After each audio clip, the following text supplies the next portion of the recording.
നമ്മളിപ്പോൾ ഒരു രാജ്യത്ത് പോയി കഴിയുമ്പോൾ നമ്മളെപ്പോഴും യാത്ര ചെയ്യുന്ന ആളതുകൊണ്ട് ഒരു രാജ്യത്ത് പോയി കഴിയുമ്പോൾ നമ്മൾ ഏറ്റവും അധികം ആശ്രയിക്കാൻ ഇഷ്ടപ്പെടുന്നത് അവിടുത്തെ പബ്ലിക് ട്രാൻസ്പോർട്ടിനായിരിക്കും. പക്ഷേ പലപ്പോഴും പബ്ലിക് ട്രാൻസ്പോർട്ട് നമുക്ക് ഉപയോഗിക്കാൻ പറ്റാതെ പോകുന്നത് അവിടുത്തെ ഒരു കാര്യക്ഷമത ഇല്ലായ്മ മൂലമായിരിക്കും. ഇപ്പോൾ ഞങ്ങൾ തമ്മിൽ നേരത്തെ സംസാരിച്ചപ്പോൾ നമ്മളിപ്പോൾ ഒരു മെട്രോയിൽ ചെന്ന് ഇറങ്ങുന്നു അല്ലെങ്കിൽ എയർപോർട്ടിൽ ചെന്ന് ഇറങ്ങുന്നു, അതിനുശേഷം നമ്മൾ മറ്റൊരു ട്രാൻസ്പോർട്ടിനെ ആശ്രയിക്കേണ്ടി വരും. ആ ട്രാൻസ്പോർട്ട് കാര്യക്ഷമമല്ലെങ്കിൽ നമ്മൾ പിന്നെ അവിടുന്ന് ടാക്സി പിടിക്കുക അല്ലാതെ മറ്റു മാർഗ്ഗമില്ല. ഇപ്പോൾ നമ്മൾ ഇപ്പോൾ ഹോങ്കോങ് പോലൊരു സ്ഥലത്ത് നിന്ന് ഇറങ്ങുകയാണെങ്കിൽ നമുക്ക് അവിടെ നിന്ന് വേണമെങ്കിൽ വാട്ടർ മെട്രോ ഉണ്ട്, അല്ലെങ്കിൽ സാധാരണ അണ്ടർഗ്രൗണ്ട് മെട്രോ ഉണ്ട്, മുകളിൽ കൂടെയുള്ള മെട്രോ ഉണ്ട്, അങ്ങനെ പല ഗതാഗത സൗകര്യങ്ങളുണ്ട്. അപ്പോൾ നമ്മളെപ്പോഴും ശ്രദ്ധിക്കേണ്ട അത്തരം കാര്യങ്ങളിലാണെന്നാണ് എനിക്ക് തോന്നിയിരിക്കുന്നത്.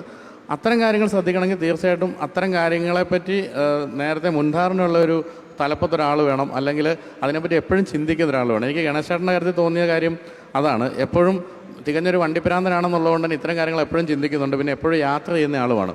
അതുകൊണ്ട് തന്നെ നമുക്ക് ഇനി മുന്നോട്ടുള്ള കാലത്താണെങ്കിലും AI ബേസ്ഡ് ആയിട്ടും അല്ലെങ്കിൽ വളരെ എളുപ്പത്തിൽ നമുക്ക് എങ്ങനെ ആശ്രയിക്കാൻ പറ്റും ഒരു പബ്ലിക് ട്രാൻസ്പോർട്ട് എന്നാണ് നമുക്ക് മനസ്സിലാക്കി കൊടുക്കേണ്ടത്.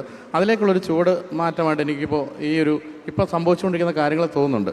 മറ്റൊരു കാര്യം ഞങ്ങളിപ്പോൾ സംസാരിച്ചപ്പോൾ എനിക്ക് തോന്നിയ മറ്റൊരു കാര്യം, KSRTCയിലെ പലരുടെയും പേര് പറഞ്ഞ് ഗണേശൻ സംസാരിക്കുകയുണ്ടായി. ഇപ്പം നമ്മുടെ എഞ്ചിനീയറിംഗ് സെക്ഷനിൽ ഇന്ന ഒരാളുണ്ട് വളരെ മിടുക്കനാണ്, അല്ലെങ്കിൽ മറ്റൊരു ഡിപ്പാർട്ട്മെൻറ്റിൽ ഇന്ന ഒരാളുണ്ട് വളരെ മിടുക്കനാണ്. ഇങ്ങനെ ഒരു മിനിസ്റ്റർ ലെവലിൽ ഐഡൻറ്റിഫൈ ചെയ്യുക എന്ന് പറയുന്നത് എല്ലാവർക്കും ഒരു വലിയ ബൂസ്റ്റാണ്.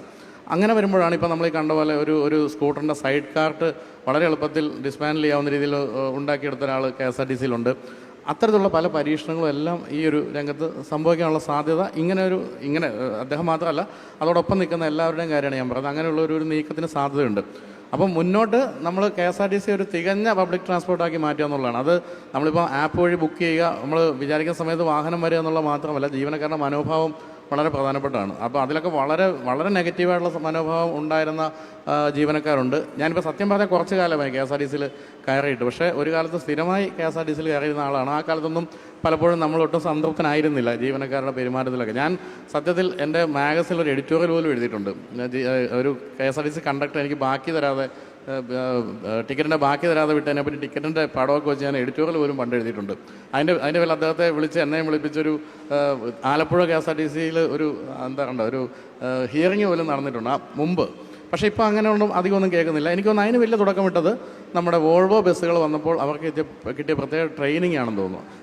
ഈ ഒരു വോൾവോ ബസ്സിലുള്ള എല്ലാവരും വളരെ മാന്യമായ യൂണിഫോം അടക്കം എല്ലാത്തിലും വളരെ ഒരു മാന്യത പുലർത്താൻ എനിക്ക് തോന്നിയിട്ടുണ്ട്. അപ്പോൾ എന്തായാലും മുന്നോട്ട് നോക്കുമ്പോൾ വളരെ പ്രത്യാശ തോന്നുന്ന നീക്കങ്ങളാണ് എപ്പോഴും KSRTC നടക്കുന്നത്. അതിന് മിനിസ്റ്റർക്കും അതോടൊപ്പം പ്രവർത്തിക്കുന്ന എല്ലാവർക്കും എൻ്റെ ഒരു അഭിനന്ദനം ഞാൻ അറിയിക്കുന്നു.